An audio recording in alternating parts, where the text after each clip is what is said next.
সমৃদ্ধ করার ইচ্ছা যদি তিনি পোষণ না করেন, কোনো শিক্ষক যদি মনে করেন তার জানা পরিপূর্ণ হয়ে গেছে, তাহলে তিনি কালই সেকালে হয়ে যাবে, আগামীকালই সেকালে হয়ে যাবে। কারণ আজকের পৃথিবীতে প্রতিদিনই একটা নতুন ডাইমেনশন থাকে এবং প্রতিদিনই জানতে হয়, প্রতিটা মুহূর্তে জানতে হয় এবং প্রত্যেকটা মুহূর্তে নিজেকে আপডেট করে উপস্থাপন করতে হয়। সুতরাং জানার যে একটা প্রবল কৌতূহল, জানার যে একটা প্রবল আগ্রহ, জানার যে একটা সৃজনশীল অনুপ্রেরণা, এটা যদি একজন শিক্ষকের ভেতরে থাকে, তাহলেই কেবল তিনি প্রতিদিন একটা নতুন এবং উদ্দীপ্ত প্রফুল্ল একজন শিক্ষক হিসেবে আত্মপ্রকাশ করতে পারবেন। কারণ তিনি যে কাজটা করেন এটা কিন্তু প্রতিদিন একই কাজই করেন। ক্লাসে আসেন, উপস্থিত হন, ক্লাস নেন, ছাত্রছাত্রীদেরকে নিয়ন্ত্রণ করেন এবং নির্ধারিত বিষয়ে পড়ান। যারা দীর্ঘদিন যাবৎ পড়ান, দেখা গেছে প্রতি বছর একই বিষয়ই পড়াচ্ছেন। সুতরাং এর মাঝে আনন্দ পাওয়া কঠিন, কিন্তু আনন্দ যদি কেউ পেতে হয় তাহলে তার জানার আগ্রহ যদি থাকে এবং প্রবল কৌতূহল থাকে, তখন নিজের ভেতর আনন্দ নিশ্চিত করা সম্ভব এবং এই আনন্দের ঢেউই শিক্ষার্থীরা আনন্দিত হবে, পুলকিত হবে, প্রফুল্ল হবে, তাদের ভিতরে একটা প্যাশনা বা প্রেরণার সৃষ্টি হবে এবং এখানেই শিক্ষার্থীদেরকে উপযুক্তভাবে গড়ে তোলা সম্ভব, এর বাইরে কখনো সম্ভব হবে না। তা আমি তো পাঠদান পদ্ধতি নিয়ে কথা বলার জন্য আমি নিজে ভাবছিলাম যে একটা ক্লাসই নেব। আমার কাছে আমি নিজেই মার্কার নিয়ে আসছি, কিন্তু এখানে এই পরিবেশ নাই, সঙ্গতভাবে ওই প্রক্রিয়ার ভেতরে যাওয়া সম্ভব হবে না। আমি যেটুকুন খোঁজখবর নিয়েছি তাতে দারুল আজহার মডেল মাদ্রাসার দাখিল পর্যন্ত শিক্ষকদের পড়াতে হয়। সুতরাং আমি নবম এবং দশম, দাখিল নবম দশম, এখানের পাঠ্য বইয়ের বাংলা সাহিত্যের সিলেবাসটা ভালো করে দেখার চেষ্টা করেছি। সেখানে যে বই আছে, বইতে অনেকগুলো প্রবন্ধ, গল্প এবং কবিতা আছে। তার ভিতরে কোনগুলো যে সিলেবাসে আছে ঠিক আমি বলতে পারছি না, তবে আমি একটি কবিতা চয়েস করেছি। মূলত 15 মিনিট আমি এই বিষয়ে একটা ক্লাসের মতো করেই নেব, দেন আমি কিছু কথা বলে আমার কথা শেষ করব। আমি বুঝাইতে পেরেছি? ক্লাসের একটা টার্গেট ছিল যে হাউ টু ডিসিপ্লিন, ক্লাসে কীভাবে আপনি একটা ডিসিপ্লিন করবেন। তো এই ক্ষেত্রে একটা ছোট নির্দেশনা হচ্ছে, এখানে পিছনে যারা বসা আছে এরা কিন্তু অনেকে ছোট খাটো, সামনে যারা বসা আছে এদের উচ্চতা বেশি। তা আমার প্ল্যান ছিল যে ওই যারা একটু ছোট উচ্চতা কম তাদেরকে সামনে নিয়ে আসা, আর যাদের উচ্চতা বেশি পিছনে নিয়ে যাওয়া। কারণ ব্ল্যাকবোর্ড বা হোয়াইট বোর্ড যদি থাকে তাহলে পিছনে যদি ছোট লোক খাটো লোক বসে, সে কিন্তু এটা দেখতে পারবে না। আর একটু হোয়াইট বোর্ডের নিচে নেমে গেলে কোনোভাবেই দেখতে পারবে না, তখন সে দাঁড়ায় দাঁড়ায় লিখতে হবে। সুতরাং শ্রেণীকক্ষের নিয়ন্ত্রণ টিচারকে অবশ্যই নিতে হবে এবং শিক্ষকের জন্য সবচেয়ে গুরুত্বপূর্ণ হচ্ছে তার বিদ্যালয় ব্যবস্থাপনা কর্তৃপক্ষ কি চায়, দারুল আজহার মডেল মাদ্রাসা কি চায় এবং কি শিক্ষা দিতে চায়, এটা কর্তৃপক্ষের সাথে আলোচনা করে খুব ভালোভাবে হৃদয়ঙ্গম করতে হবে। নাম্বার 2 হচ্ছে তার শ্রেণীকক্ষের যে পরিবেশ আছে, যে এনভায়রনমেন্ট আছে, এখানে কতজন স্টুডেন্ট আছে এবং এই স্টুডেন্টদের শিক্ষার্থীদের অ্যাভারেজ মানটা কোথায়, কারা খুব ভালো, কারা একদম দুর্বল, তাদেরকে চিহ্নিত করতে হবে। চিহ্নিত করে আমি যে পাঠদান দেব বা ক্লাস নেব তার একটা মিডিয়াম স্ট্যান্ডার্ড ডেভেলপ করতে হবে, যাতে মেধাবীরাও বুঝতে পারে এবং যারা কম মেধা আছে তারাও যাতে বুঝতে পারে। এরপরে আমি হোয়াইট বোর্ডে যে লেখাগুলো লিখছি এটাও যাতে একদম সর্বশেষ বেঞ্চে যে পড়ছে বা বসছে সেও যাতে দেখতে পারে, তার জন্য একটা অ্যারেঞ্জমেন্ট করতে হবে। আবার কেউ যাতে প্রথম বেঞ্চটা পৈতৃক সম্পত্তির মতো করে নাম করে ফেলে, এরকমও আছে যে সে এই জায়গা ছাড়া বসবেই না, এটাও কিন্তু খারাপ, অন্যদের মনে রেখাপাত করতে পারে। এজন্য মাঝে মাঝে বসার জায়গাটা একটু এক্সচেঞ্জ করে দিয়ে মানে সুবিধা করে দিতে হবে যাতে পিছনের লোকরাও সামনে বসতে পারে, সামনের লোকরাও পিছনে বসে, এতে সকলের প্রতি সহনশীলতা এবং সহমর্মিতা প্রকাশ পাবে।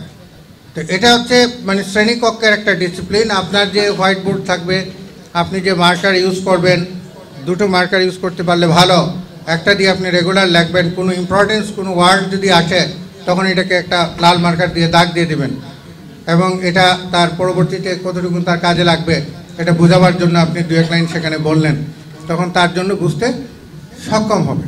এটা হচ্ছে শ্রেণীকক্ষের ম্যানেজমেন্ট, ক্লাস ম্যানেজমেন্টের। দেন শিক্ষককে একটা কনফিডেন্সের সাথে ক্লাসটা স্টার্ট করতে হবে। এই জায়গাটাতে শিক্ষকদের সাথে আমার অনেক সম্পর্ক, এবং বলতে গেলে সারা জীবনই শিক্ষকদের সাথেই কাটিয়েছি। কিন্তু আমি দেখলাম যে অনেকটা অ্যাজ ইউজুয়াল, মানে প্রতিদিন তো ক্লাস নিতে হয়, একই ক্লাস, সুতরাং ক্লাসে যখন ঢোকেন তখন বোঝা যাচ্ছে যে উনি বোধহয় নাস্তাই করেন নাই, আর দুপুরের পরে যখন ঢোকেন তখন বোঝা যাচ্ছে বোধহয় উনি খাওয়া দাওয়াই করেন নাই। এমন একটা ভাব যে ওনার মুখ দিয়ে কথাই বেরোচ্ছে না। গিয়ে চেয়ারে বসেন, অনেক ক্ষেত্রে দাঁড়াইলেন, দাঁড়িয়ে বললে তোমরা রিডিং পড়ো। এখন তো আরেকটা বাইরে হচ্ছে সৃজনশীল, সুতরাং রিডিং পড়ো, মুখস্থ পড়লে হবে না, বই শুধু রিডিং পড়ে একদম শেষ করে ফেলতে হবে। রিডিং পড়াতে লাগে উনি আর একটু সময় জিমুইলেন, এগুলো করলে হবে না। যত সময় ক্লাসে অ্যাটেন্ড করবেন তত সময় প্রত্যেকটা শিক্ষার্থীর চোখের দিকে তাকায়া লক্ষ্য রাখবেন। কাউকে পানিশমেন্ট এমনভাবে দেবেন না যাতে সে আহত হয়। যদি মনে হয় যে কোনো শিক্ষার্থী কোথাও অন্যমনস্ক হয়ে পড়েছে, দেন তাকে আপনি একটা প্রশ্ন করেন যে বাবা তুমি দাঁড়াও, বা মা তুমি দাঁড়াও, বলো তো এটা কি ওটা কি। তাকে ক্লাসের ভেতরে রেখেই তাকে কন্ট্রোলের ভেতরে নিয়ে আসেন। আপনি হয়তো কিছু বলছেন না যে তুমি এগুলো করছো কেন, কিন্তু সে বুঝে ফেলবে যে আপনি তাকে দেখছেন এবং সে যে নড়াচড়া করতেছে এটা আপনি বুঝতেছেন। একদিন দুই দিন করার পরে পাশে আর যে শিক্ষার্থী বসে থাকবে, দেখা যাবে সে আর কখনো নড়বে না, যে আমার শিক্ষক তো আমাকে দেখে, সুতরাং আমার তো নড়াচড়া করার কোনো সুযোগ নেই। অনেক সময় শেষ পিরিয়ড আসলে আমি দেখছি যে ক্লাস রেখে ব্যাগ গুছানো স্টার্ট করে দেয়, আস্তে আস্তে আপনার দিকে তাকাইতেছে, আপনি যাতে না বুঝেন কিন্তু ভিতরের দিকে ব্যাগ গুছাইতেছে। এটাও মারকে আনতে হবে এবং বলতে হবে যে তোমার কি কোনো সমস্যা, তুমি কি ব্যাগ গুছাতে অসুবিধা, ঠিক আছে আমিই গুছিয়ে দেবো, একটু ওয়েট করো, ক্লাস শেষ হোক। তো এইভাবে একটু মনিটরিং করলে শ্রেণীকক্ষের পরিবেশটাকে ডেভেলপ করা যাবে। অর্থাৎ কর্তৃপক্ষের যে শিক্ষা পদ্ধতি প্রয়োগ করেছেন এই পদ্ধতি আত্মস্থ করা, শ্রেণীকক্ষের একটা নিয়ন্ত্রণ এবং পরিবেশকে নিশ্চিত করা, ছাত্রছাত্রীদেরকে ভালোবেসে পর্যায়ক্রমে সকল যাতে সমান অধিকার নিশ্চিত হয় তার ব্যবস্থা করা, এবং ক্লাসে অংশগ্রহণ শিক্ষক হিসাবে খুবই প্রাণবন্ত এবং প্রফুল্ল হতে হবে, কোনো জড়তা কোনোভাবেই থাকা যাবে না। এই জায়গাটুকুন যদি আমরা কভার করে স্টার্ট করতে পারি তাহলে দেখা যাবে, আমি তো মনে করি যে আমাদের দেশের যে ছাত্রছাত্রীরা আছে, আমি কাউকে দুর্বল মেধার মনে করি না, কিন্তু কারো মেধা হয়তো অন্য জায়গায় খাটায় আর কেউ লেখাপড়ায় খাটায়, এটুকুন পার্থক্য। কিন্তু বাংলাদেশের অন এন অ্যাভারেজ প্রত্যেকটা বাচ্চাই কিন্তু মেধাবী, তার বিকাশের জন্য সহায়তা করাই হচ্ছে আমাদের দায়িত্ব, তাদের নৈতিক চরিত্র গঠন করাই আমাদের দায়িত্ব। আরেকটি বিষয় আমি বলছি যে বিদ্যা এবং শিক্ষা এট এ টাইম দুটো কাজ শিক্ষককে করতে হয়, শিক্ষিকাদেরও করতে হয়। আমি আপনাদেরকে বাদ দিচ্ছি না, কমন জেন্ডার টিচার বললে বোধহয় দুই পক্ষই বুঝে যাবে। তা এখন একজন টিচার যখন ক্লাসে ঢুকলেন তখন তার আচরণিক বাচন ভঙ্গিটা হচ্ছে শিক্ষার অন্তর্ভুক্ত। তিনি যে কথা বলবেন, তিনি যেভাবে দাঁড়াবেন, তিনি যেভাবে মার্কার বোর্ডটা ইউজ করবেন অথবা মাল্টিমিডিয়া থাকলে এটা কিভাবে ইউজ করবেন, তার স্লাইডগুলো কতটা সুন্দর হয়েছে, তার উপস্থাপনা কতটা সুন্দর হয়েছে, তার বাচন ভঙ্গি কতটা সুন্দর, তার দৈহিক নড়াচড়াটা কতটা অ্যাট্রাকটিভ, এগুলো হচ্ছে বাচ্চাদেরকে শিক্ষার প্রেরণা যোগাবে। অর্থাৎ এখান থেকে সে শিখবে। আর বই থেকে যে জ্ঞান দেবেন এটা হচ্ছে বিদ্যা, বই থেকে যে জ্ঞান দেবেন এটা হচ্ছে বিদ্যা। বই থেকে বইয়ে ঘুরে বেড়ানো হচ্ছে বিদ্যা অর্জনের উপায়, আর মানুষ থেকে পৃথিবীর সর্বত্র প্রকৃতি, পশু পাখি, গাছপালা যা আছে সব জায়গায় ঘুরে বেড়িয়ে অর্জন করতে হয় শিক্ষা। সুতরাং একজন শিক্ষার্থী আপনার উপস্থাপনা, আপনার কৌশল, আপনার কথা বলার ধরন, আপনার আচরণ, এগুলো থেকে সে শিক্ষিত হয়ে উঠবে এর মধ্যে সে সুশিক্ষিত হওয়ার জন্য আমরা চেষ্টা করে দারুল আজহার মডেল মাদ্রাসার প্রতিষ্ঠা করেছি। আর আপনি যে লেখাপড়া করাবেন এখান থেকে সে বিদ্যা অর্জন করবে। এই দুইয়ের সমন্বয়ে, শিক্ষা এবং বিদ্যার সমন্বয়ে আপনি একজন শিক্ষার্থীকে পরিপূর্ণ মানুষ হিসেবে গড়ে তোলার চেষ্টা করবেন। বিদ্যা হচ্ছে একটা আবরণ, একটা প্রলাপের মতো, যে এটা একটা আবরণিক বিষয়, একটা ডেকে থাকা বিষয়। আর শিক্ষা হচ্ছে আচরণিক বিষয়, বিহেভিয়ার। শিক্ষা মানুষের বিহেভিয়ার ডেভেলপ করে, আর বিদ্যাটা তার ভেতরের জ্ঞানটাকে বাড়িয়ে দেয়। এখন অনেক ভেতরের জ্ঞান আছে কিন্তু সে আচরণে খুব ভালো না, রুড়ু, কিন্তু সে আসলে মানে বিদ্বান হতে পারে কিন্তু সে আসলে তার সমাজে স্বশিক্ষিত নয়। সম্ভবত বই পড়া প্রবন্ধে এরকম একটা কথা আছে, শিক্ষিতরাই স্বশিক্ষিতরাই বোধহয় শিক্ষিত, এরকম একটা কথা আছে। তো যাই হোক, এইগুলো একটা ভূমিকা হিসাবে। আর শিক্ষকরা তো খুবই গুরুত্বপূর্ণ এবং এই বিষয়ে অনেক আলোচনা আছে, সামনেও আলোচনা আছে। তো আমরা মোটামুটি ধরেন এটা তো ক্লাসের পরিবেশ নাই, তারপরে আমরা একটা ক্লাস নিই, দেখি কিভাবে ক্লাসটা নেব। তা আমরা আজকে দাখিল নবম শ্রেণীর বাংলা সাহিত্যের একটা কবিতার ক্লাস নেব। কবিতাটির নাম হচ্ছে আমার পরিচয়। লিখেছেন সৈয়দ শামসুল হক। কবিতাটির নাম কি? কে লিখেছেন? এই যে আপনাদের সাথে আমার একটা ইন্টারাকশন হচ্ছে, এটাকে বলে পার্টিসিপেটরি মেথড, অংশগ্রহণমূলক পদ্ধতি। এটা হচ্ছে অংশগ্রহণমূলক পদ্ধতি। সুতরাং ক্লাসটা এইভাবেই করতে হবে। আপনি বলবেন, বলার পরে এটা ফিডব্যাক নিতে হবে স্টুডেন্টদের কাছ থেকে, যাতে বাড়িতে গিয়ে আর দরকার আলাদা করে মুখস্থ করার দরকার হয় না। সুতরাং কবিতার নাম হচ্ছে আমার পরিচয়। কবিতাটি লিখেছেন সৈয়দ শামসুল হক।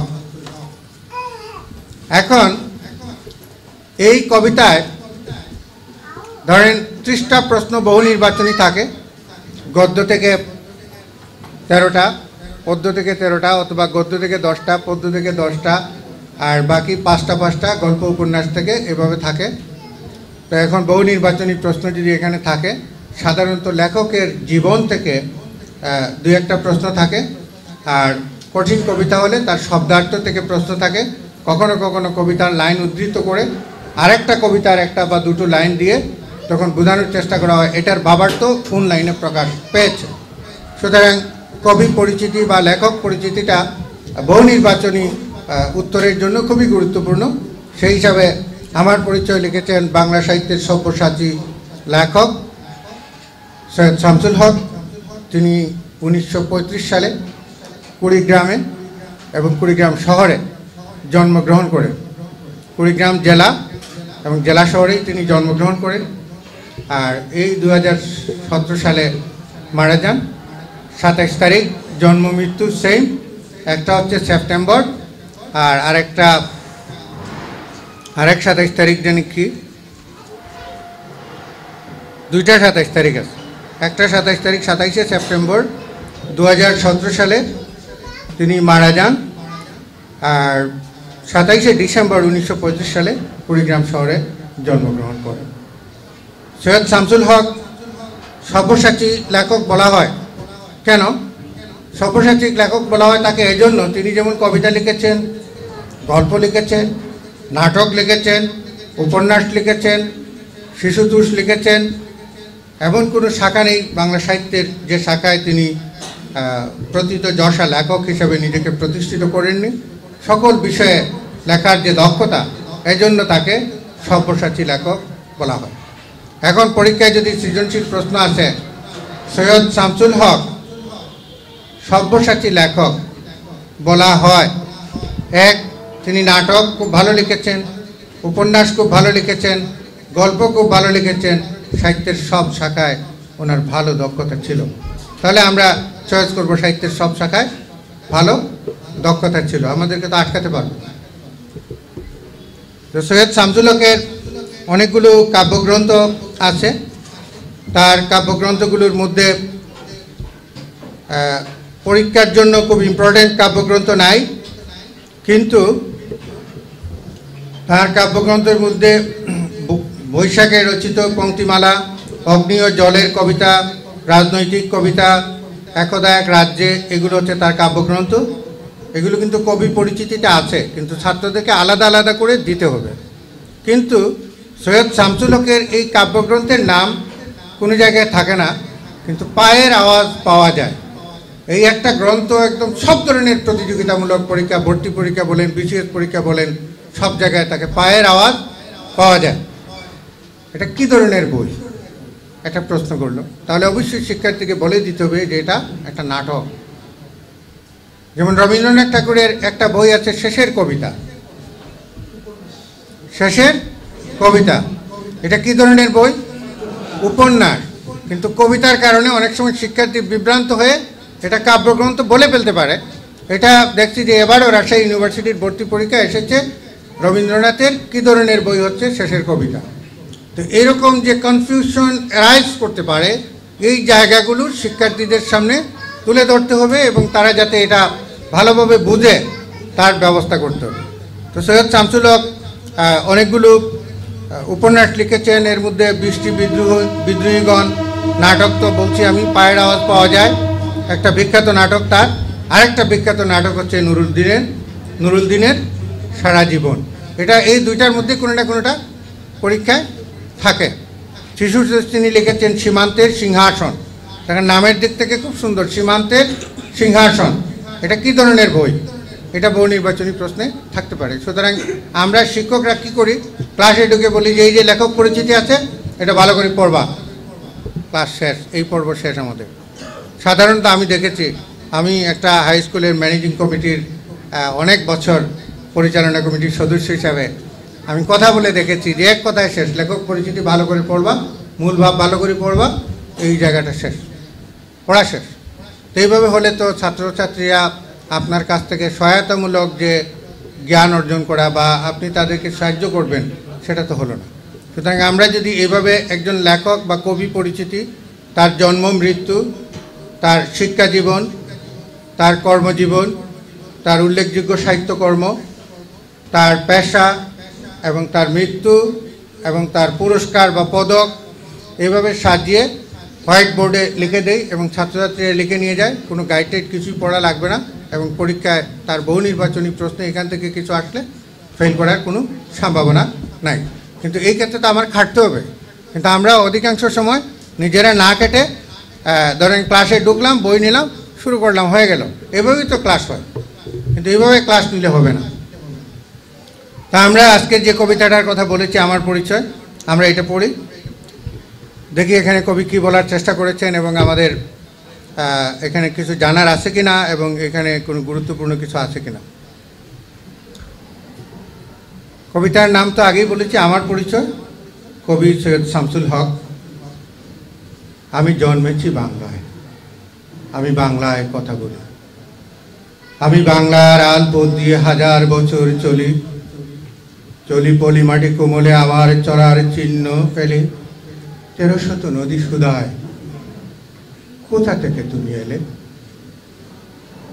আমি তো এসেছি চর্যাপদের অক্ষরগুলো থেকে, আমি তো এসেছি সওদাগরের ডিঙ্গার বহর থেকে, আমি তো এসেছি কৈবর্তের বিদ্রোহী গ্রাম থেকে, আমি তো এসেছি পালযুগ নামে চিত্রকলার থেকে, এসেছি বাঙালি পাহাড়পুরের বৌদ্ধ বিহার থেকে, এসেছি বাঙালি জোড়া বাংলার মন্দির বেদি থেকে, এসেছি বাঙালি বরেন্দ্রভূমির সোনা মসজিদ থেকে, এসেছি বাঙালি আউল বাউল মাটির দেউল থেকে, আমি তো এসেছি সার্বভৌম 12 ভূঁইয়ার থেকে, আমি তো এসেছি কমলার দিঘি মহুয়ার পালা থেকে, আমি তো এসেছি তিতুমিরার হাদিস শরীয়ত থেকে, আমি তো এসেছি গীতাঞ্জলি ও অগ্নিবীণা থেকে, আমি এসেছি বাঙালি ক্ষুদিরাম আর সূর্যসন থেকে, এসেছি বাঙালি জয়নুর আর বন ঠাকুর থেকে, এসেছি বাঙালির রাষ্ট্রভাষা লাল রাজপথ থেকে, এসেছি বাঙালি বঙ্গবন্ধু শেখ মুজিবুর থেকে, আমি যে এসেছি জয় বাংলার ভদ্রকণ্ঠ থেকে, আমি যে এসেছি 71-এর মুক্তিযুদ্ধ থেকে, এসেছি পেছনে হাজার চরণ চিহ্ন ফেলে, শুধাও আমাকে, এত দূর তুমি কোন প্রেরণা এলে? তবে তুমি বুঝি বাঙালির জাতির মন্ত্র বৃষ্টি শোনো নাই?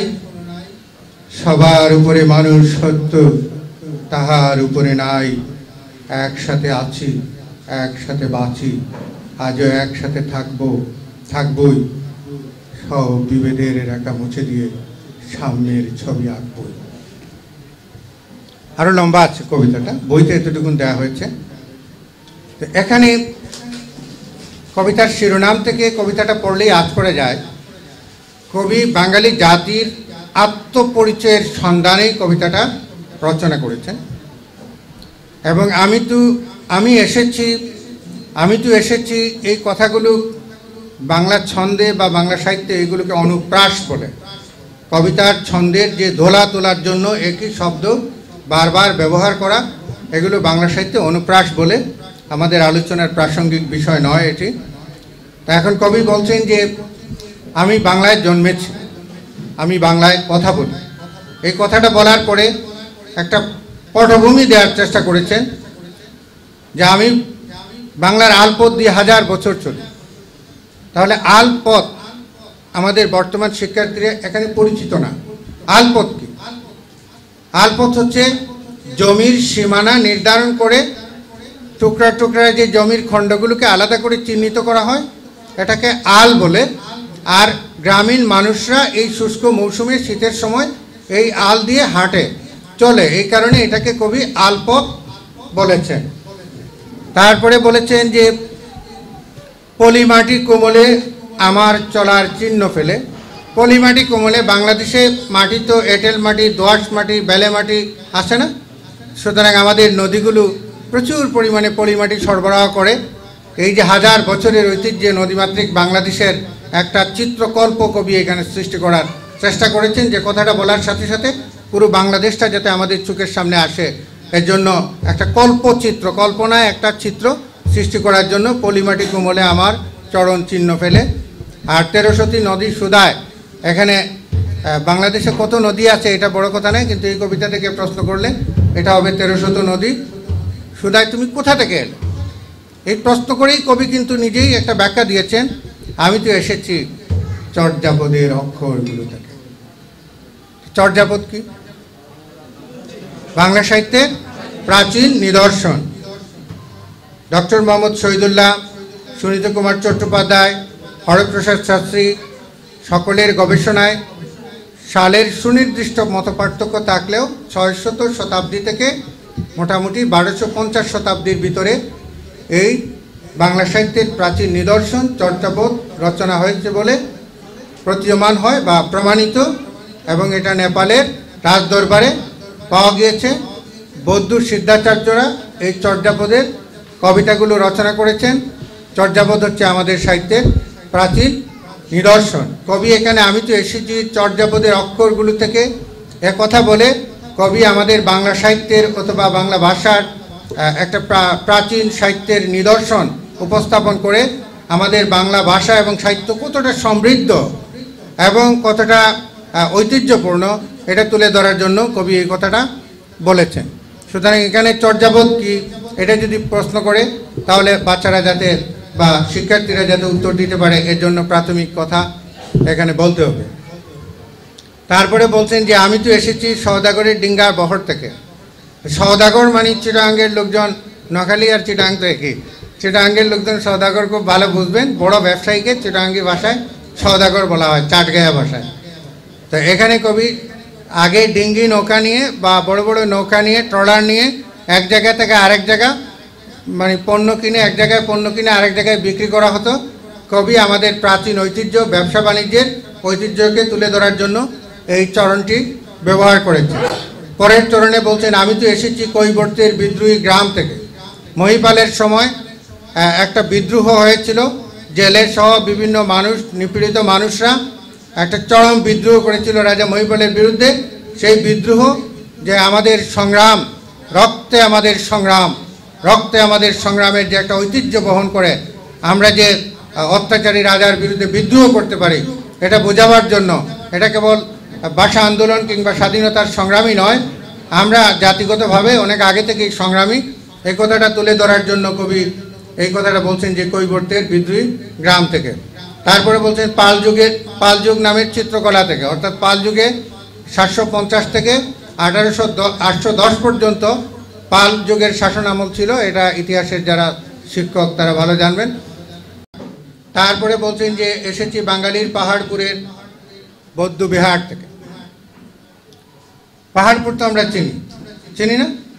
পাহাড়পুর কোন জেলায় অবস্থিত? জি, নওগাঁ জেলায় অবস্থিত। এবং এই বৌদ্ধ বিহারটা নওগাঁ জেলার কোন থানায় অবস্থিত? থানার নাম কি? বদলগাছি। থানার নাম হচ্ছে বদলগাছি।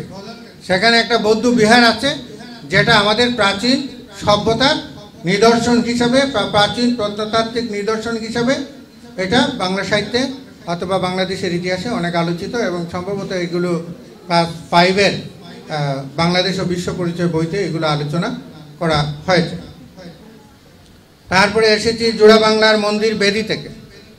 এখন এই যে জোড়া বাংলা মানে বাংলা বললে বাংলাদেশ কেবল বোঝায় না, মানে এপার বাংলা অপার বাংলা সবই বোঝায়।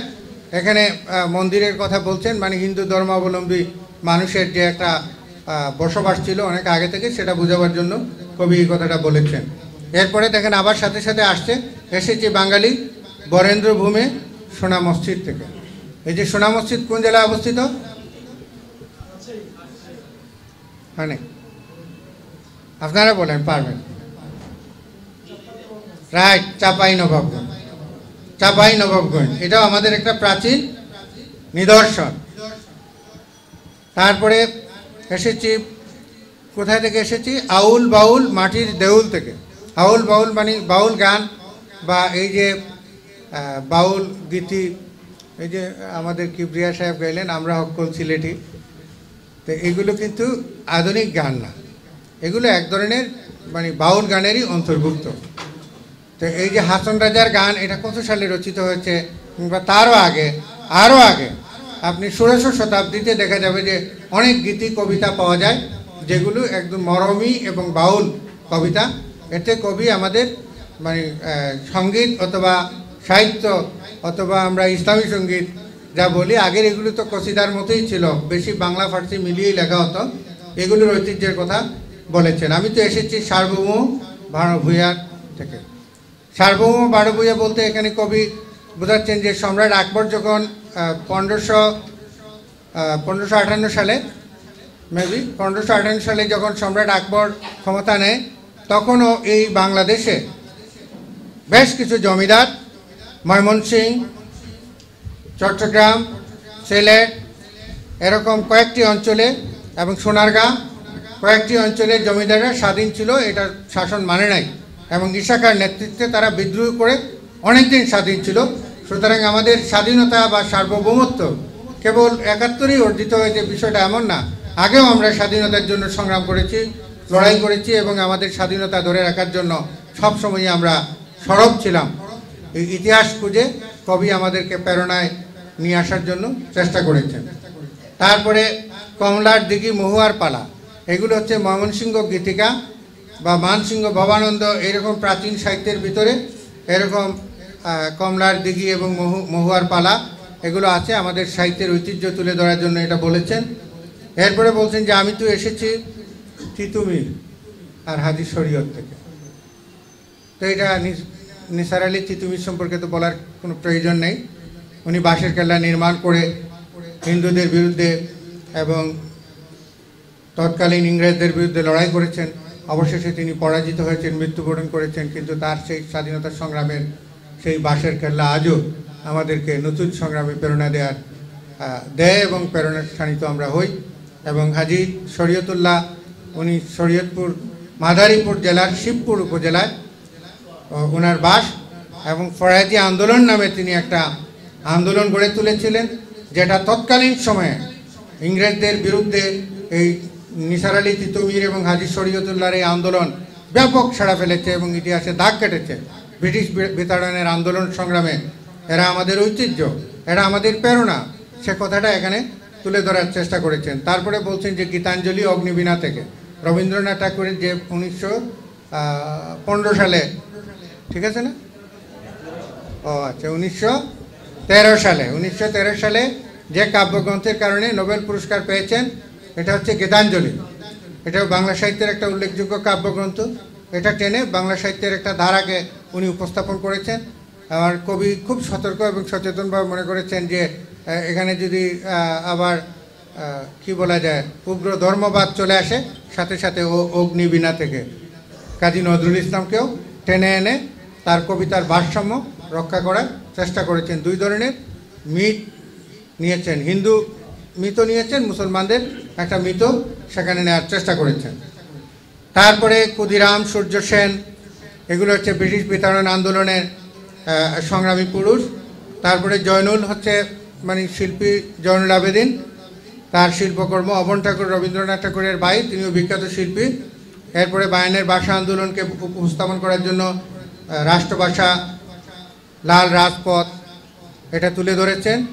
এরপরে বলছেন, এরপরের লাইনটা একটু মানে দলীয় হয়ে গেছে, মানে এসেছি বাঙালি বঙ্গবন্ধু শেখ মুজিবুর থেকে। মানে এত কিছুর পরে আসিয়া একটা পরিসমাপ্তি টানছেন 1971-এ শেখ মুজিবুর রহমানের স্বাধীনতা সংগ্রামে নেতৃত্ব দানের প্রসঙ্গ টেনে। এরপরে উনি প্রশ্ন করেছেন যে মানে বাঙালি তোমরা এত দূর কীভাবে এসেছ? তখন কবি বলছেন যে তুমি বোধহয় জানো না যে বাঙালির জাতির বীজ মন্ত্রটি শুনো নাই। এটা হচ্ছে একটা ফিলসফি, লেখকের ফিলসফি, কিন্তু এটা কোট করা লাইন, দুইটা ইনভার্টেড কমা দিয়ে এটা কোট করা হয়েছে, কারণ কথাটা কবির নয়, কথাটা অন্য কারণ। এবং কথাটা হচ্ছে এই বাংলা সাহিত্য বইতে মানুষ নামে আরেকটা কবিতা আছে কাজী নজরুল ইসলামের, সেই কবিতায় এই লাইনটা আছে, সবার উপরে মানুষ সত্য, তাহার উপরে নাই। আমরা এই যে মানে পারস্পরিক ভালোবাসা এবং মানুষের প্রতি মানুষের দরদ, ধর্ম, বর্ণ এগুলোকে পেছনে ঠেলে আমরা মানুষ হিসাবে এখানে বসবাস করি, এই জায়গা থেকে আমরা ঐক্যবদ্ধ ছিলাম এবং আমাদের একটা ব্যাপক ঐতিহ্য আছে, হাজার বছরের ঐতিহ্যে সমৃদ্ধ এই বাঙালি জাতি। তার চিত্রকল্পে, সাহিত্যে, তার পুরাকীর্তিতে, তার প্রাচীন সভ্যতার নিদর্শনে এবং তার গানে, মানুষের পরিশ্রমী মানসিকতায়, সংগ্রামে আমরা অনেকগুলো বছর পাড়ি দিয়ে স্বাধীনতা সংগ্রামে এসেছি এবং বাঙালি জাতি হিসাবে আমরা বিশ্ব দরবারে নিজেদেরকে প্রতিষ্ঠিত করেছি। আত্মপরিচয়ের সন্ধানে এই কবিতাটা রচনা করেছেন বলে কবিতার নাম দিয়েছেন আমার পরিচয়। কবিতার নামের সার্থকতা কবিতার প্রতিটি চরণে, প্রতিটি শব্দে, প্রতিটি উপমায় এবং প্রতিটি বাক্যে কবি সার্থকভাবে রূপায়ণ করতে পেরেছেন এবং তার কবিতাটা তার নামের সাথে সার্থকভাবে মূল্যায়িত হয়েছে। এখন প্রশ্ন হলো সৃজনশীল, এটা একটা বিরাট ভীতির কারণ ছাত্রছাত্রীদের মধ্যে।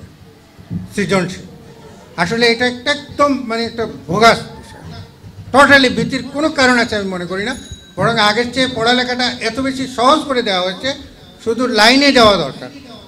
এখন এই যে কবিতা আমরা এখানে পড়লাম, কবিতার আগা থেকে গোড়া পর্যন্ত, প্রথম শব্দ থেকে শেষ পর্যন্ত শব্দগুলো আপনারা চোখের সামনে রাখেন, দেখেন একটি মাত্র ফ্রিকোয়েন্স, একটি মাত্র পর্ব সেখানে বর্ণনা করা হয়েছে, অনলি ওয়ান ফ্রিকোয়েন্স।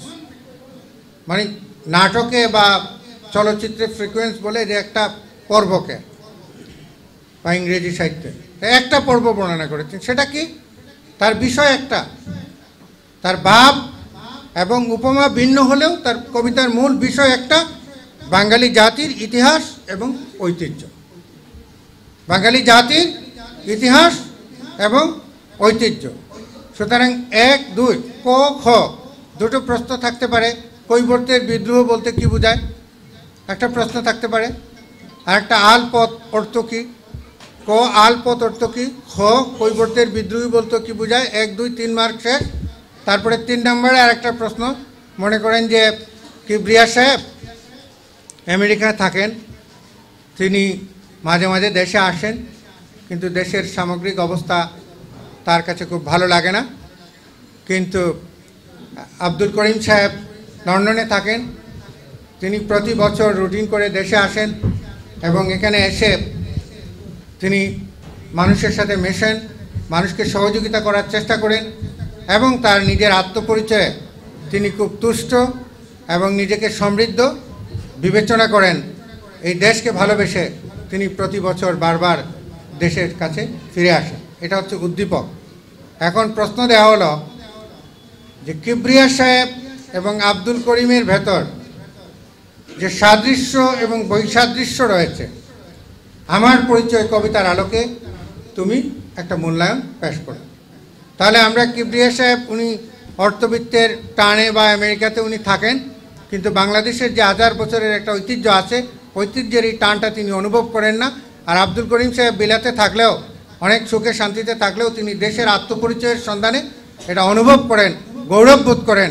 বারবার তিনি দেশের কাছে ফিরে আসার চেষ্টা করেন এবং এই কবিতা এই জায়গায় এইভাবে এই কথাগুলো ফুটিয়ে তুলেছে এবং কবিতার সমগ্র ভাব এখানে ফুটে উঠেছে। এখন যদি একটা মাত্র বলা হতো যে একজন লোক দেশের বাইরে থাকে কিন্তু দেশের এই সামগ্রিক পরিস্থিতিতে তার ভালো লাগে না, দিয়ে যদি আরেকটা প্রশ্ন করতো যে এখানে কি কবিতার সমগ্র ভাব ফুটে উঠেছে, তাহলে আমরা বলতাম যে এখানে কবিতার সমগ্র ভাব ফুটে ওঠে নাই। তিনি দেশে আসেন, তিনি বাঙালি হিসাবে নিজেকে পরিচয় দেন, কিন্তু বাঙালি জাতির যে ইতিহাস এবং ঐতিহ্য আছে এটাকে তিনি ওভাবে লালন করতে পারেননি। যে উদ্দীপক যাই হোক, প্রশ্ন তো বিষয়ের বাইরে যাবে না, কিন্তু এটা উদ্দীপক সৃজনশীল বলতে বলতে ছাত্রছাত্রীদেরকে এক ধরনের ভীতির সঞ্চার আমরা সৃষ্টি করে দিই তাদের মনের ভেতর। তা না করে যে যত বড় কবিতা হোক, এখানে আরেকটা কবিতা আছে যে তোমাকে পাওয়ার জন্য স্বাধীনতা, কবি শামসুর রহমান লিখেছেন। আরেকটা কবিতা আছে নির্মলেন্দু গুণের, যে স্বাধীনতা শব্দটি কিভাবে আমাদের হলো। তা আমরা তোমাকে পাওয়ার জন্য স্বাধীনতা যদি সামনে নিয়ে আসি, ওখানে দুটো ফ্রিকোয়েন্সে কথা বলা হয়েছে। একটা কথা বলা হয়েছে যে পাক হানাদার বাহিনীর যে নির্যাতন তার বর্ণনা, কাব্যিক বর্ণনা দেওয়া হয়েছে। আরেকটা জায়গায় পাক হানাদার বাহিনীর বিরুদ্ধে দেশের আপামর জনতা কীভাবে প্রতিরোধ গড়ে তুলেছে তার আরেকটা বর্ণনা দেওয়া হয়েছে।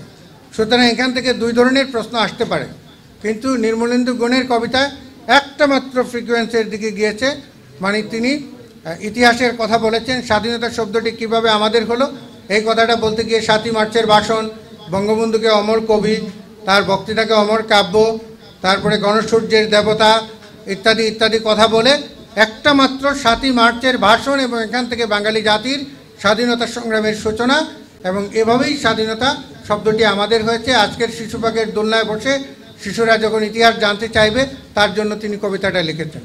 সুতরাং একটা গদ্য হোক, একটা পদ্য হোক, কবিতা হোক, তার ভেতরে কয়টি বিষয় লেখক সমাবেত করেছেন এই জিনিসটা শর্ট আউট করা, এবং এই বিষয়ের উপরে ধরেন দুইটা বিষয় থাকলে, যেমন তোমাকে পাওয়ার জন্য স্বাধীনতা, এটার জন্য পাক হানাদার বাহিনীর নির্যাতনের একটা বর্ণনা কবিতা সহ সুন্দর করে 10 লাইন বা 15 লাইন একটা শিক্ষার্থী শিখে, আবার যদি প্রতিরোধ সংগ্রামের আরও 10টা লাইন ভালো করে শিখে ফেলে, যাই প্রশ্ন আসুক তার পক্ষে উত্তর দেওয়া মোটেই কঠিন কিছু না। শিক্ষকদের কাজ হচ্ছে শিক্ষার্থীদেরকে এইভাবে মানে ডিসক্লোজার দেয়া এবং এবার তাদের সামনে এইভাবে বিষয়গুলো খোলামেলা উপস্থাপন করা, এবং উপস্থাপিত বিষয় সে যাতে তার মেমোরিতে ক্যাচ করতে পারে তার জন্য বইও উদ্দীপক দেওয়া আছে। আপনি ঠিক উল্টা আরেকটা উদ্দীপক দিয়ে হোমওয়ার্ক দিয়ে দিবেন, দিয়ে দেখবেন যে কতটুকু সে ডেভেলপ করেছে। এরপরে আবার একটা অ্যাসেসমেন্ট ক্লাস নিয়ে তাকে একটু মডিফাই করার চেষ্টা করবেন। এর ভিতরে বেশি দুর্বল যারা, দরকার হলে তাদেরকে আবার আরেকটা উদ্দীপক দিবেন, আবার লিখে আনবে, বানানগুলো খেয়াল রাখবেন। দেখবেন যে শিক্ষার্থীরা ভয়ভীতি কেটে যাবে এবং আস্তে আস্তে তারা অনেক বেশি টেকসই হয়ে পড়বে এবং আপনি খুব জনপ্রিয় শিক্ষক হয়ে যাবেন। কথাটা বুঝতে পারছেন না? বাংলাদেশের জনপ্রিয় শিক্ষক কারা? যাদের সাজেশন সবচেয়ে বেশি কমন পড়ে এরা হচ্ছেন জনপ্রিয় শিক্ষক। কথা ঠিক না? ওই যে আমি এখন জনপ্রিয় শিক্ষক এইবারে এসএসসি পরীক্ষায়, কারণ আমার একটা স্কুল আছে, সেখানে আমি এসএসসি পরীক্ষার্থী মানে ক্লাস 10-এর এসএসসি পরীক্ষার্থী ক্লাস নিয়েছি, 3 বিষয় নিয়েছি, বাংলা, ইংরেজি এবং বাংলা দ্বিতীয় পত্র। তা এখন আমাদের লাস্ট ক্লাস পার্টির দিন হঠাৎ করে মনে হয়েছে যে স্বাধীনতা প্রসঙ্গে 2টো কবিতা সিলেবাসে আছে। একটা হচ্ছে তোমাকে পাওয়ার জন্য স্বাধীনতা, আর একটা হচ্ছে নির্মলেন্দু গুণের স্বাধীনতা শব্দটি কিভাবে আমাদের হলো। তো এখন যারা আছেন প্রশ্ন করবেন, এরা তো এটাকে বাদ দিয়ে প্রশ্ন করবেন না, এটা হচ্ছে আমার মনের ভেতরে রেখাপাত করেছে। তারপরে মনে হয়েছে যে আরেকটা কবিতায় সুনির্দিষ্টভাবে মানে আরও কাউকে বলছে, কোনো মানুষকে মেনশন করছে, সুতরাং আমার কাছে পসিবিলিটি ওইটার বেশি মনে হয়েছে। সুতরাং ক্লাস পার্টিতে যেহেতু শেষ ক্লাস, আমি বললাম যে আজকে ক্লাস পার্টিতে আমার সর্বশেষ ক্লাস হচ্ছে স্বাধীনতা শব্দটি কীভাবে আমাদের হলো। শেষে বললাম যে আমার কাছে এটা ইম্পর্টেন্স মনে হয়, এবারে এসএসসি পরীক্ষা এটা আসছে, এখান থেকে প্রশ্ন আসছে। সুতরাং তো তারা ফোন করে আমার জানিয়েছে স্যার এটা আসছে এটা আসছে। তো যে শিক্ষকের সাজেশন বেশি কমন পড়ে তিনি সবচেয়ে বেশি পপুলার টিচার হয়ে যান। এখন সাজেশন কমন পড়ার জন্য আপনার মস্তিষ্ক যদি আপনি না খাটান এবং একটু চিন্তা না করেন এবং পাঠের ভাবার্থটা আপনি যদি ভালোভাবে উপলব্ধি না করতে পারেন এবং পরীক্ষক কোন ধারায় প্রশ্ন করবে এই জায়গাটা থেকে যদি আপনি যেতে না পারেন, তাহলে আপনার শিক্ষার্থীদেরকে যতই আপনি পড়ান না কেন আপনি কোনোভাবেই তাদেরকে বোঝাতে সক্ষম হবেন না। আর আপনি যদি ভালোভাবে অনুধাবন করেন তাহলে আপনার প্রায়োগিক বিষয়টা তত বেশি সুন্দর হবে এবং ভালো হবে। তো যাই হোক, মানে ক্লাসের তো পরিবেশ নাই, সো তারপরেও আমরা আমাদের আলোচনার সুবিধার্থে কিছুক্ষণ ক্লাসের মতো করে আলোচনা করলাম। এখন আমাদের পাঠদান পদ্ধতি এবং কৌশল নিয়ে মানে কিছু কথা বলবো। অনেক কথা এর ভেতর চলে আসছে, তারপরে আমি বলবো। পাঠদান পদ্ধতির ক্ষেত্রে নাম্বার 1 হচ্ছে পরিবেশ। পরিবেশের ক্ষেত্রে আমি শুরুতে বলছি যে বিদ্যালয়ের ব্যবস্থাপনা, শ্রেণীকক্ষ ব্যবস্থাপনা, শিক্ষার্থীদের মান, অবস্থান, বয়স, শিক্ষক এবং সংশ্লিষ্ট বিষয়, এই 5টি বিষয় নির্ভর করে যে আপনি কোন পরিবেশে কিভাবে ভালো শিক্ষা প্রদান করবেন বা পাঠদান করবেন। এবং এটার ভিতরে একটা ইন্টিগ্রেশন, একটা সমন্বয় থাকতে হবে। অর্থাৎ আপনি একদিকে হাঁটলেন আর আপনার শিক্ষার্থীরা আরেক দিকে হাঁটলো। ক্লাসরুম এত বড় যে আপনার সাউন্ড ওখানে পৌঁছে না, অথবা আপনি এত ছোট করে কথা বলেন মিহি সুরে, আপনার লাস্ট বেঞ্চে বসা শিক্ষার্থী শুনতে পারে না। এগুলো হলে হবে না। শিক্ষকের কণ্ঠ, তার উচ্চারণ, তার বাচন ভঙ্গি এবং সংশ্লিষ্ট বিষয়ের উপরে তার কথা বলার ধরন, শিক্ষার্থীদের মানে বোঝার ক্যাপাসিটি অ্যাসেস করে তাদের বোঝার উপযোগী কথা বলা এবং শ্রেণীকক্ষের একটা নিয়ন্ত্রণ আর বিদ্যালয় কর্তৃপক্ষের কামনা বাসনা এর সমন্বয়ে গড়ে তুলতে হবে আমাদের শ্রেণীকক্ষের পরিবেশ। পাঠদান পদ্ধতির জন্য এটা সবচেয়ে বেশি গুরুত্বপূর্ণ। কারণ আমি উল্টা ছুটলে কিন্তু হবে না। আমি যত ভালো শিক্ষক হই, কিন্তু আমি যদি কর্তৃপক্ষের সাথে সমন্বয় না করে আমার মতো আমি চলি, তাহলে এটা একটা বিশ্ববিদ্যালয় হইতে পারে, কিন্তু এটা বিদ্যালয় হবে না। কারণ বিশ্ববিদ্যালয়ে তো যার যা ইচ্ছা করতে পারে, কোনো অসুবিধা হয় না, চাকরিও যায়। কিন্তু এরপরেও দেখলাম যে এই মানুষগুলোর কিছু না কিছু কোয়ালিটি থাকে, কিন্তু এখানে তো মানে নির্ধারিত বাচ্চাদেরকে পড়ানো হয় এবং একটা বয়সের বিষয় আছে এবং সেকেন্ডারি লেভেল বা প্রাইমারি লেভেলে খুবই গুরুত্বপূর্ণ। সুতরাং সামগ্রিকভাবে সামগ্রিক পরিবেশটাকে আত্মস্থ করতে হবে নিজে এবং শিক্ষার্থীরা। আপনি আর আপনার শিক্ষার্থী যেমন গার্জিয়ান আর তার মা বাবার সাথে যেমন সম্পর্ক, তার চেয়েও বেশি সম্পর্ক যাতে আপনার সাথে হয়ে যায়, এরকম একটা পরিবেশ সৃষ্টি করতে পারলে আপনি যখন দাঁড়াবেন দেখবেন যে পিন পতন নীরবতা চলে আসবে, কোনো অসুবিধা হবে না। এরপরে বুঝাবেন, এর ভিতরে ক্যাচ করার চেষ্টা করবেন। কে একটু কম বুঝে, যে স্লো আছে তারে দরকার হলে পরের দিন সামনের বেঞ্চে আসবেন, তারে একটু তার সাথে কথোপকথনের মধ্য দিয়ে তাকে একটু এনহান্স করার চেষ্টা করবেন, ডেভেলপ করার চেষ্টা করবেন, দেখবেন হয়ে যাবে। এরপরে বিষয় হচ্ছে শিক্ষকের একটা প্রাক প্রস্তুতি দরকার, এবং আমরা বেশিরভাগ ক্ষেত্রে প্রস্তুতি ছাড়াই কিন্তু ক্লাস নিই। প্রাক প্রস্তুতি বলতে যে একটা পাঠ পরিকল্পনা দরকার। আমি এখানে একটা কবিতা নিয়ে আলোচনা করেছি, আপনারা এটা মনে করার কোনো কারণ নেই যে আমি এখানে মোবাইল দেখে দেখে বলছি। আমার কাছে বইটা ছিল না, নতুবা আমি বইটই নিয়ে শিক্ষকের মতোই আসতাম। কিন্তু আমি এটা মানে আপনাদের সামনে কি বলবো, কোথায় থেকে বলবো এবং কিভাবে বলবো, এই সমস্ত বিষয় আমার মেমোরিতে ডাউনলোড করে তারপরে এগুলোর সাজাইয়া দেন আপনাদের সামনে আসছে।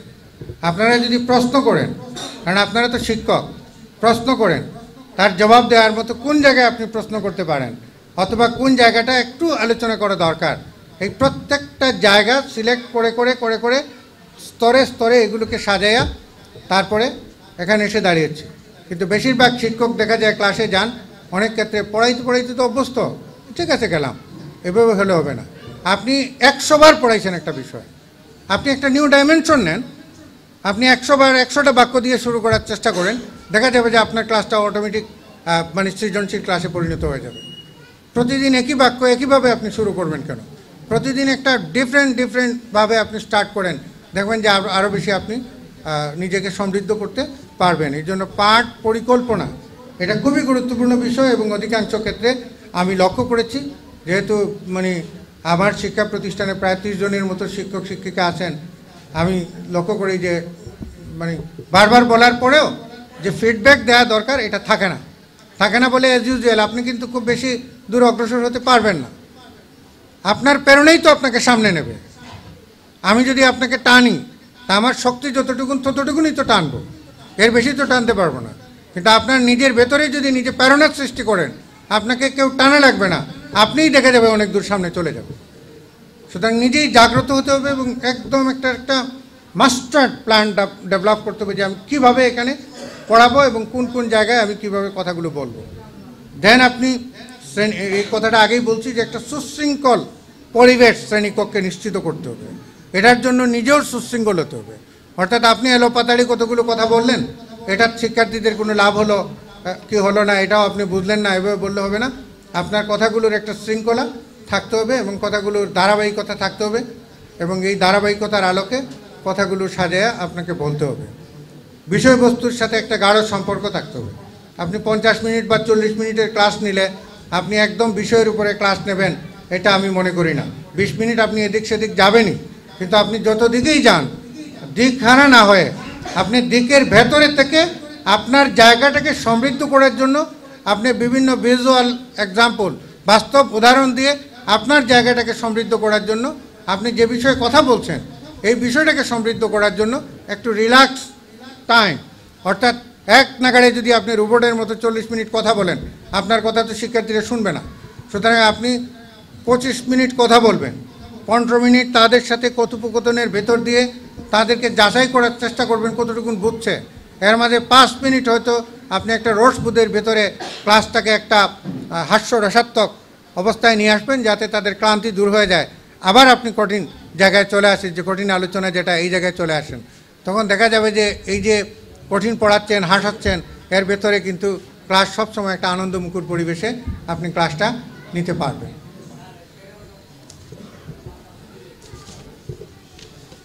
এরপরে পদ্ধতিটা অবশ্যই অংশগ্রহণমূলক, আমাদের দেশের পরিস্থিতি অনুযায়ী বক্তৃতামূলক, অনুধাবন এবং অনুশীলনমূলক।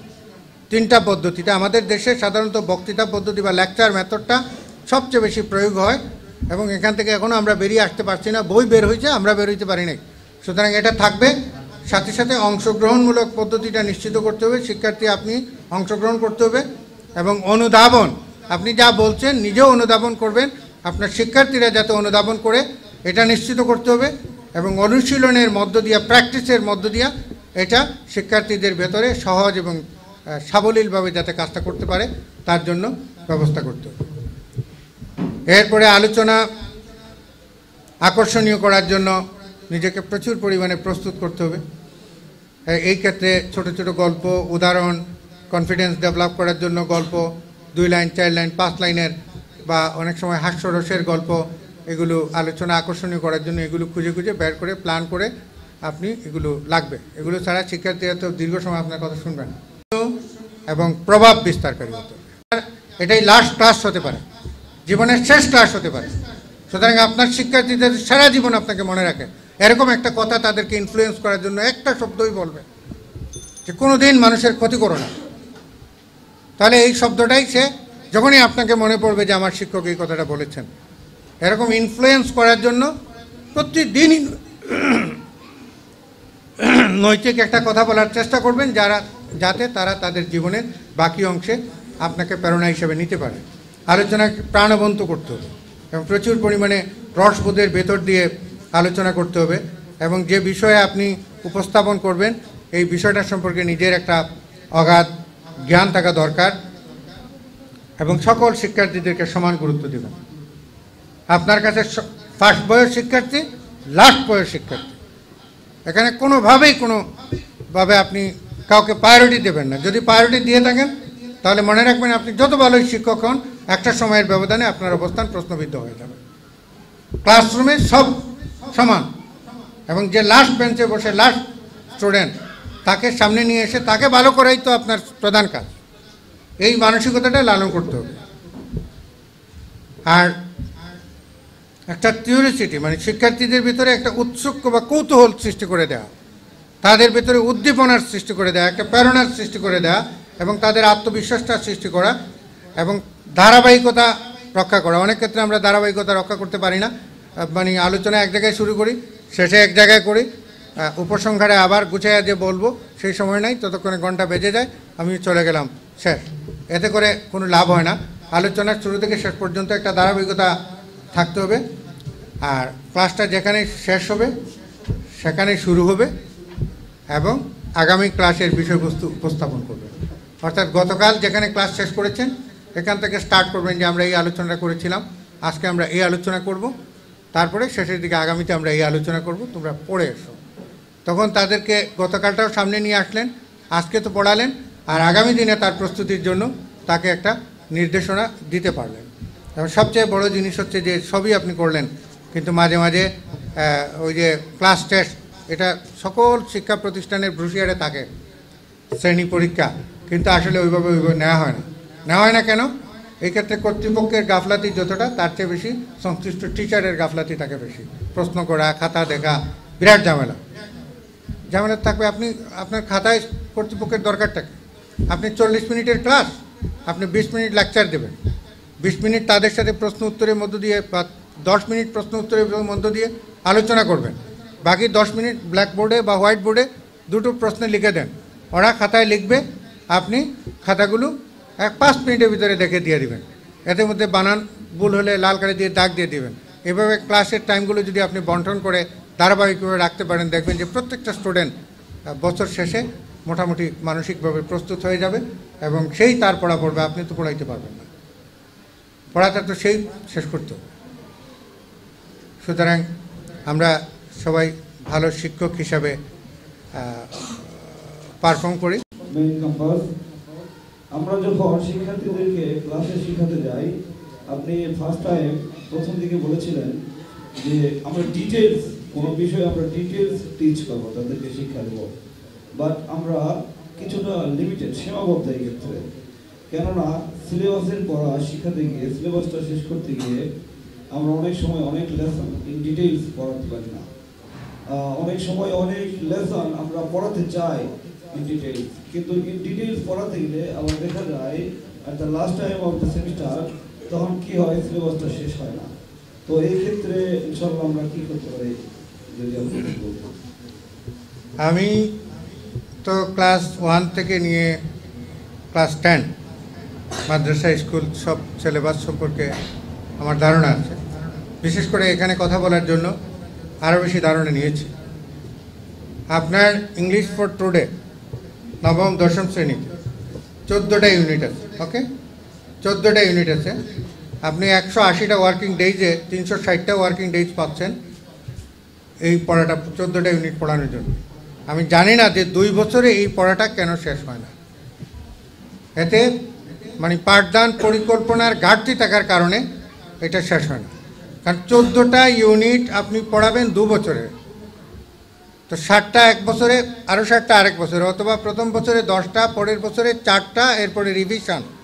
সুতরাং বাংলাতে সাহিত্যে 10টা প্রবন্ধ, 10টা কবিতা আছে। 2 বছরে এসে 10টা প্রবন্ধ এবং 10টা কবিতা পড়বে। সুতরাং এইখানে যদি ক্লাস টিচার বা সংশ্লিষ্ট সাবজেক্ট টিচার তিনি যদি একটা মাস্টার মাইন্ড নিয়ে একটা প্ল্যান করেন যে আমি এতটা ওয়ার্কিং ডেজ পাবো, আমার রিজার্ভ ওয়ার্কিং ডেজ 1/3, 3 ভাগের 1 ভাগ ওয়ার্কিং ডেজ আমি রিজার্ভ রেখে দেবো, আর বাকি 2 ভাগের ভেতরে আমি আমার সিলেবাস শেষ করব। এই সিলেবাস শেষ করার জন্য এই পদ্ধতিগুলো আমি অনুসরণ করব। আমার বিশ্বাস যে এটা সিলেবাস শেষ করা সম্ভব, কারণ আমি 1 বছরে ইংলিশ ফর টুডের 14টা ইউনিট আমি পড়িয়েছি। এর মাঝে একটা ইউনিট পড়িয়েছি 14 নম্বর ইউনিট, যেটা কোনো মাদ্রাসা স্কুলে কোথাও পড়ানো হয় না, কারণ এটা পরীক্ষা আসে না, এই কারণে পড়ায় না। তার মধ্যে রবার্ট ফরেস্টের একটা কবিতা আছে, stopping by woods and a snowing evening, আছে নাকি? ইংরেজি শিক্ষক সাহেব আছে? আপনি পড়াইছেন আপনার ছাত্রদেরকে?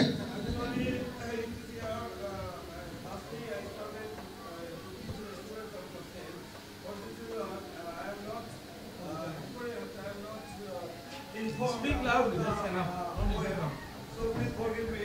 But you told about the 14 units, so we can teach the student for 14 units just by 1 year. But not the textbook, not only the textbook. We have to teach the student letter, paragraph, dialogue, CV, essay, etc. I understand what you say. Please tell me. Paragraph, composition, short composition, application, letter. এইগুলো কিছু জিনিস আছে, এগুলোকে বলে reading আর writing, two part, reading and writing. Writing পার্টটা হোমওয়ার্কের মধ্য দিয়ে এনশিওর করতে হবে। ক্লাস 6 থেকে সে লেটার এবং অ্যাপ্লিকেশন লেখা স্টার্ট করেছে। ওভারঅল সেম, হয় ছুটির আবেদন করবে, অথবা বড় বোনের বিবাহের জন্য অগ্রিম ছুটির আবেদন করবে, অথবা বাংলাদেশের ওয়াটার পলিউশন নিয়ে তার ফ্রেন্ডকে একটা চিঠি লিখবে, অথবা বাংলাদেশের এনভায়রনমেন্ট পলিউশন নিয়ে সে তার আরেকটা ফ্রেন্ডের সাথে কনভারসেশন করবে, অথবা ডিফরেস্টেশন নিয়ে সে তার আরেকটা বিদেশি বন্ধুকে চিঠি লিখবে, অথবা বাংলাদেশের বিউটি অফ বাংলাদেশ এটা নিয়ে তার বিদেশি বন্ধুকে চিঠি লিখবে। এটা ক্লাস 6 থেকে সে প্র্যাকটিস করে করে আসছে। সুতরাং আপনাকে এখানে কি বোঝাবেন? আপনি তো একটা লেটারের একটা মানে ইন্ট্রোডিউশন থাকে, বা মানে একটা হেডলাইন থাকে, তারিখ থাকে, ডেট থাকে, স্থান থাকে, তারপরে যাকে উদ্দেশ্য করে লেখা হচ্ছে তার কথা থাকে, তারপরে একটা ইন্ট্রোডিউস থাকে, তারপরে একটা বডি থাকে, এরপরে একটা উপসংহার থাকে, এরপরে তার নিজের অ্যাড্রেস থাকে, বক্স করে প্রেরক এবং প্রাপকের কথাগুলো লিখবে। ক্লাস 6 থেকে প্র্যাকটিস করে আসছে। সুতরাং all writing part must be ensure you will be home practice and homework. আর রিডিং পার্টটাকে আপনি প্রায়োরিটি দিয়ে করবেন। তো ওটা পড়ে কি পড়ে না, ওটার জন্য আপনি মাঝে মাঝে ক্লাসে টেস্ট নেবেন। যেমন আমি তো বলছি যে 8টা প্যারাগ্রাফ দিয়েছিলাম এসএসসি পরীক্ষার দিকে, 8টা প্যারাগ্রাফ, এর ভিতরে কমন পড়েছে সকল পরীক্ষায়।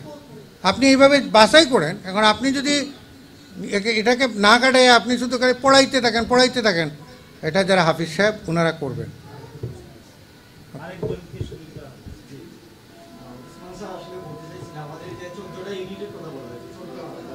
শিক্ষা প্রশ্নপত্র যে পদ্ধতিটা, এই পদ্ধতিটা ব্রিটিশ পদ্ধতি ফলো করতেছে বাংলাদেশ সরকার। আমাদের প্যাসেজ 14টা ইউনিট থেকে বেশি প্যাসেজ না, 2 বছরের না, কিন্তু মূলত এই প্যাসেজগুলো থেকে মাত্র 17 মার্কসের পরীক্ষা। 100 মার্কের মধ্যে আরো 2টা প্যাসেজ আনছে আমাদেরকে। তার মানে এরকম আরো 100 প্যাসেজ পড়াতে হয়। এই জন্য 2 বছরের সময় বাঁচানোর জন্য আমি বুঝছি। এখন কথা হচ্ছে যে মানে টেক্সট বুকসে যে 14টা ইউনিট আছে, এই 14টা ইউনিট থেকে 7 আর 10 মাল্টিপল চয়েস এমসিকিউতে 7 নাম্বার আছে। এটা ক্লোজেস্ট ওয়ার্ড, মিনিং ইত্যাদি ইত্যাদি এইভাবে আসে 7 নাম্বার। আর 10 নাম্বার আছে কোয়েশন আনসার, 2 করে 5 দুগুণা 10। এই সত্র বই থেকে তো আসে, আর এর বাকি যেগুলো এগুলো বই থেকে আসে। এবং average Jibanananda Das, Zainul Abedin, Zahir Raihan, Nelson Mandela, এরকম কিছু প্যাসেজ আছে যেগুলো যদি আপনি প্র্যাকটিস করান দেখবেন যে এগুলো বইয়ের আলোকে ওগুলো ডেভেলপ করে। একটা ফিল ইন দ্য ব্ল্যাঙ্কস একটা আসে, আর আরেকটা প্যাসেজ আসে, ওখানে আরও কিছু বিষয় আসে। সুতরাং এটা আপনি যেটা বলছেন, এটা সিলেবাসটা বড় বা আনসিন, কিন্তু ঘটনাটা আনসিন না। 5-6 বছরের প্রশ্ন আপনি একসাথে ঘুরে ফিরে দেখবেন যে এবার আসছে কি তৃষ্ণার্ত কাকের গল্পটা পড়া।